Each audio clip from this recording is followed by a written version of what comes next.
Hello friends, आप सब कैसे? उम्मीद है आप सभी बेहतर होंगे, मस्त होंगे। इस वीडियो में आपके साथ शेयर करने वाले हैं मेजर ब्रांच ऑफ बायोलॉजी, जो कि हमने पिछले वीडियो में 10 पार्ट के बारे में डिस्कस कर लिया था, किसके स्टडी को क्या बोलते हैं। जिसमें से हमने डिस्कस करा था study of algae, study of muscles, study of bone, study of eye, study of hair, study of nails, study of teeth. साथ में डिस्कस करा था study of heart, study of brain और स्टडी ऑफ किडनी। तो हमने पिछले video में total 10 study के बारे में जाना था, किसके स्टडी को क्या बोलते हैं। आज हम उसके आगे डिस्कस करेंगे। सो चलिए इस वीडियो को शुरू करते हैं। आज हम जानेंगे यहाँ पर स्टडी ऑफ स्किन को क्या बोलते हैं, यानी त्वचा का अध्ययन करना क्या कहलाता है। तो स्टडी ऑफ स्किन को बोलते हैं डर्मेटोलॉजी। देखिए, हमारे जो त्वचा होता है ना, वो 3 लेयर होती है त्वचा में। एक होता है एपिडर्मिस, जो कि ऊपरी लेयर होती है, फिर होता है डर्मिस, फिर होता है हाइपोडर्मिस। तो 3 लेयर होती हैं। अब हम जानेंगे यहाँ पर स्टडी ऑफ ईयर के बारे में, यानी कि कान का अध्ययन करना क्या कहलाता है। तो स्टडी ऑफ ईयर को बोलते हैं आर्टोलॉजी। ठीक है। अब हम जानेंगे यहाँ पर स्टडी ऑफ रिप्रोडक्टिव ऑर्गन के बारे में। तो रिप्रोडक्टिव ऑर्गन आप जानिएगा, एक फीमेल रिप्रोडक्टिव ऑर्गन होता है और एक मेल रिप्रोडक्टिव ऑर्गन होता है। अगर आप फीमेल रिप्रोडक्टिव ऑर्गन का स्टडी कर रहे हैं तो उसको बोलेंगे गायनोलॉजी। अगर आप मेल रिप्रोडक्टिव ऑर्गन सिस्टम का स्टडी कर रहे हैं तो उसको बोलेंगे एंड्रोलॉजी। अब हम नेक्स्ट की बात करेंगे, स्टडी ऑफ सीड्स को क्या बोलते हैं, यानी कि बीज का अध्ययन करना क्या कहलाता है।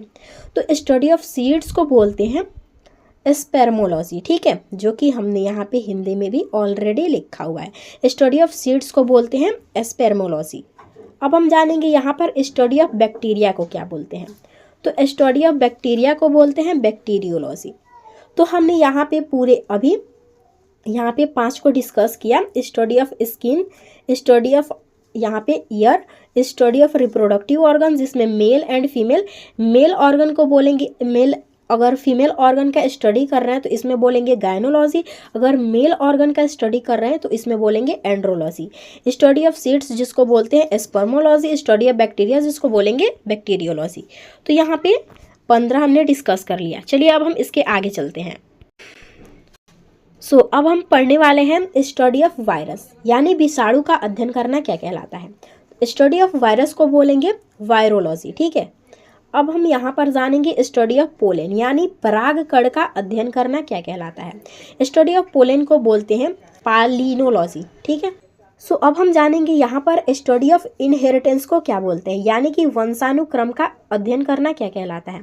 तो स्टडी ऑफ इनहेरिटेंस को बोलते हैं जेनेटिक्स, जिसको हिंदी में बोलते हैं अनुवांशिकी। देन अब जानेंगे स्टडी ऑफ सेल्स, यानी कि कोशिकाओं का अध्ययन करना क्या कहलाता है। तो स्टडी ऑफ सेल्स को बोलते हैं साइटोलॉजी। अब हम जानेंगे स्टडी ऑफ फ्रूट, यानी कि फल का अध्ययन करना क्या कहलाता है। स्टडी ऑफ फ्रूट को बोलते हैं पोमोलॉजी। ठीक है। अब हम यहाँ पर जानेंगे स्टडी ऑफ फ्लावर्स, यानी फूलों का अध्ययन करना क्या कहलाता है। तो स्टडी ऑफ फ्लावर्स को बोलते हैं फ्लोरिकल्चर। ठीक है। स्टडी ऑफ फ्लावर्स को क्या बोलेंगे, फ्लोरिकल्चर। अब हम बात करेंगे यहाँ पर स्टडी ऑफ इंस्क्रिप्शन, यानी कि शिलालेखों का अध्ययन करना क्या कहलाता है। तो स्टडी ऑफ इंक्रिप्शन को बोलते हैं यहाँ पर एपिग्राफी। ठीक है। यहाँ पर क्या बोलेंगे, इसको एपिग्राफी। अब हम जानेंगे यहाँ पर स्टडी ऑफ बर्ड्स, यानी पक्षियों का अध्ययन करना क्या कहलाता है। तो स्टडी ऑफ बर्ड्स को बोलते हैं आर्निथोलॉजी। इसको क्या बोलेंगे, आर्निथोलॉजी। अब हम यहाँ पर बात करेंगे स्टडी ऑफ एनिमल्स बिहेवियर, यानी कि जो भी एनिमल्स होते हैं उनके जो भी बिहेवियर होता है, कैसे बिहेव करेंगे, उसकी स्टडी करते हैं तो उसको क्या बोलेंगे। तो स्टडी ऑफ एनिमल बिहेवियर को बोलते हैं आंटियोलॉजी। ठीक है। स्टडी ऑफ एनिमल बिहेवियर को। अब हम जानेंगे स्टडी ऑफ ब्लड, यानी कि खून यानी रक्त का अध्ययन करना क्या कहलाता है। तो स्टडी ऑफ ब्लड को बोलेंगे हेमेटोलॉजी। अब हम बात करेंगे study of the shape and external structure of organism, यानी कि जीव की आकृति, बाह्य संरचना का अध्ययन करना क्या कहलाता है। इसको बोलेंगे हम मार्फोलॉजी।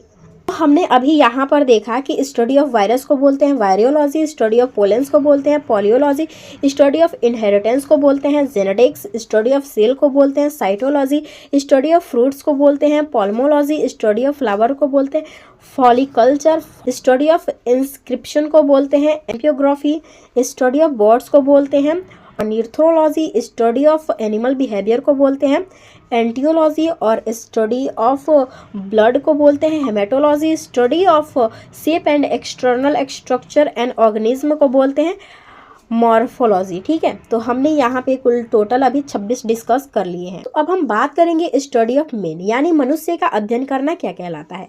तो स्टडी ऑफ मेन को बोलते हैं एंथ्रोपोलॉजी। ठीक है, अब हम बात करेंगे study of fertilisation, development, division and variation, यानी कि निषेचन, विकास, विभाजन और विभिन्नताओं का अध्ययन करना क्या कहलाता है। इन सब टोटल को स्टडी जब हम करते हैं उसको बोलते हैं एम्ब्रियोलॉजी, जिसको हम हिंदी में बोलते हैं भ्रूण विज्ञान। ठीक है, अब यहाँ पर हम बात करेंगे study of disease in plant, यानी पौधों में बीमारियों का अध्ययन करना क्या कहलाता है।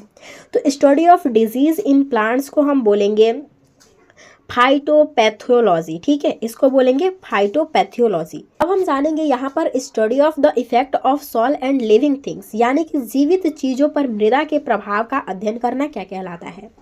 तो study of effect on soil on living things, इसको हम बोलते हैं एडिफोलॉजी, इसको हम हिंदी में बोलते हैं मृदा विशेषज्ञान। ठीक है, तो हमने आज टोटल 20 का स्टडी के बारे में जाना है। पिछले वीडियो में हमने 10 को कवर किया था, अभी हमने 20 को कवर किया है। आगे आने वाले वीडियो में और छोटे छोटे पार्ट में जितने भी स्टडी के बारे में जानना रहेगा हम डिस्कस करेंगे। सो वीडियो देखने के लिए धन्यवाद।